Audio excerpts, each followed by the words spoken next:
नमस्कार दोस्तों। एक गांव में एक बूढ़ी माई रहती थी।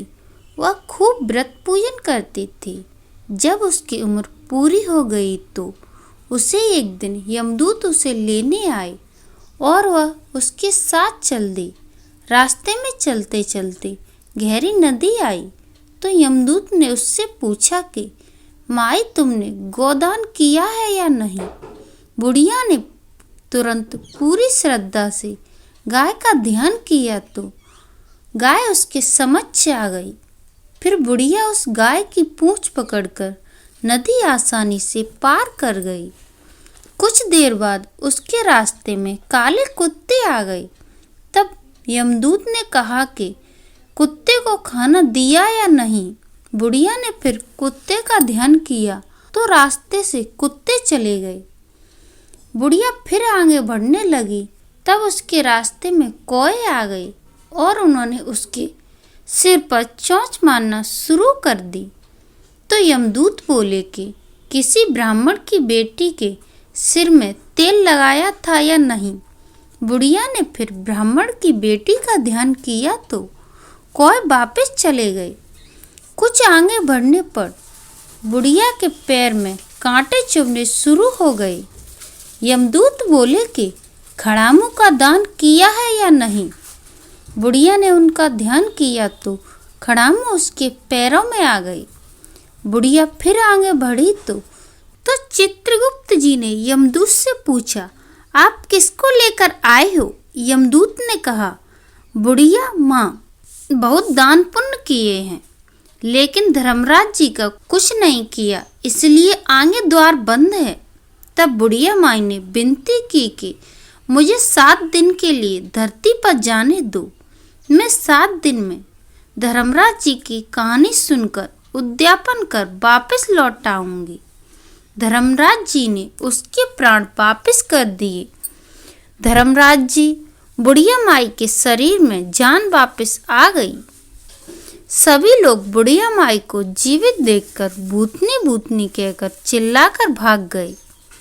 बुढ़िया माई अपने घर आई। बेटे बहू से कहा, मैं भूतनी नहीं हूँ, मैं तो धर्मराज जी के कहे अनुसार वापस आई हूँ। प्रत्येक दिन धर्मराज जी की कहानी सुनकर उसका उद्यापन करके वापस परलोक चली जाऊंगी। यह सुनकर बेटे बहू ने पूजा की सभी सामग्री लाकर दे दी, लेकिन उसका कहानी सुनने और हुंकार भरने वाला कोई नहीं मिला। बुढ़िया माई पड़ोसिन के पास गई।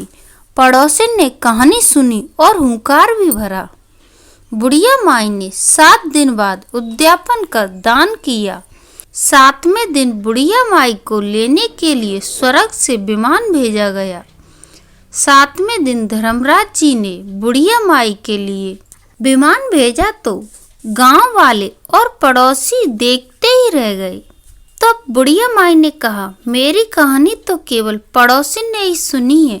यह सुनकर सभी गांव वालों ने बुढ़िया माई के पांव पकड़ लिए और धर्मराज जी की कहानी सुनने को कहा। बुढ़िया माई से कहानी सुनने के बाद सभी गांववासी विमान में बैठकर स्वर्ग पहुंच गए। सभी ग्रामवासियों को देखकर धर्मराज जी ने कहा, मैंने तो केवल बुढ़िया माई के लिए विमान भेजा था। बुढ़िया माई ने मेरी कहानी सुनी है, इसलिए मेरा। फिर बुढ़िया माई ने कहा, मेरी कहानी इन सब ने सुनी है, इसलिए मेरा आधा पुण्य इनको भी दे दो और स्वर्ग में वास भी दे दो। तब धर्मराज जी ने सभी गांववासियों को स्वर्ग में वास दे दिया। धर्मराज जी, जैसे बूढ़ी माँ को स्वर्ग दिया वैसे सबको देना। कहानी सुनने वाले और कहने वाले और हुंकार भरने वाले को बोलिए धर्मराज महाराज की जय। धन्यवाद दोस्तों, अगर यह कहानी पसंद आए तो कमेंट बॉक्स में कमेंट करके धर्मराज जी की जय अवश्य लिखिए।